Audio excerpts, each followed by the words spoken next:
পরমেশ্বর পিতা আজকে আনলো আর শিক্ষা দিল, তো শিখলাম তো আমরা অনেক কিছু না, সেই শিক্ষা ধরে যেন চলি। আর কি না, বিশ্বাসটা যেন আমরা মজবুত হয়ে থাকি। বিশ্বাসটা আমাদেরকে করতে হবে কার প্রতি না, সেই ঈশ্বরের প্রতি। সেই ভবনে আসো, আমার কাছে আসো, আমাকে ফোন করো, যাই করো, কিন্তু আমাদের বিশ্বাসটা প্রয়োজন। বিশ্বাস করে যদি না কিছু করি আমরা সেই ফলটা পাবো না। সেই জন্য পরমেশ্বর পিতা আর ব্যবস্থা অনুসারে চলতে বলছে, যেন আমরা ব্যবস্থা অনুসারে চলি।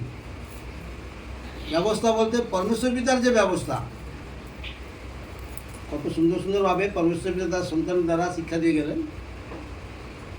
আর অনেকে তো আমরা গল্প করছি, গুনগুন করছি, অন্য কোথায় ব্যস্ত আছি, বই দেখায় ব্যস্ত আছি। বাক্য যখন হবে, পরমেশ্বর পিতা যখন তার সন্তানের দ্বারা বাক্যগুলো দিবে, সেই বাক্যগুলো সব ছেড়ে দিয়ে আগে কানে শুনতে হবে। কানে যখনই শুনবো ওটা আবার অন্তরে গিয়ে বাস করবে। কিন্তু কানে তো শুনছি না, উপরন্তু অন্যদিকে আছি, কোনখানে কোন দাগটা কত নম্বরে কী ব্যাপার, এটা নিয়ে ব্যস্ত আছি, বই দেখানি। কিন্তু বইটা আমরা দেখলাম, বই তো আছে, আমি যখনও পাবো একে, যখন খুশি দেখতে পারবো। কিন্তু ঈশ্বর যে বাক্যগুলো দিচ্ছে, সেই বাক্যগুলো যেন অন্তরে দেখি, শুনি, সেইটা অন্তরে ধ্যান দিয়ে শুনবো, তো অন্তরে থেকে যাবে, ও আর বেরোবে নি। কিন্তু আমরা এই কাজগুলো করিনি।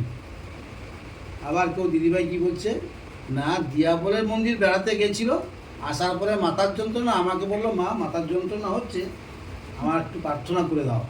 যাওয়ার সময় প্রার্থনা করে দিচ্ছে, আসার সময় যন্ত্রণা হচ্ছে, প্রার্থনা করে দিল।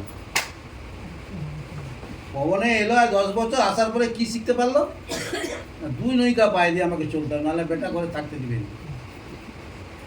তাকে কি একবারও বলছে বাবা তুই যেখানে গেছলু সেখানে কি সুস্থ হতে গেলু না অসুস্থ থাকতে গেলু, যে ওই পথটা যাসনি? তাকে এটা আমি বলতে পারিনি। কি বলতে পারলাম না, সত্যটা তাকে বলতে পারলাম না। তার মধ্যে শিক্ষা, তার মধ্যে চেতনা সবই রয়ে গেল। যদি বলতো মা আমি চুরি করে আসছি, আমার পিঠে কোমরে একটা তাড়া মেরে দিচ্ছে, ব্যথা হচ্ছে, যন্ত্রণা হচ্ছে, প্রার্থনাটা করে তো, তাহলে তুমি কী করতে সেখানে? এরকম কিছু কিছু শিক্ষা নিজেদের মধ্যে রাখতে হবে, বুঝতে হবে।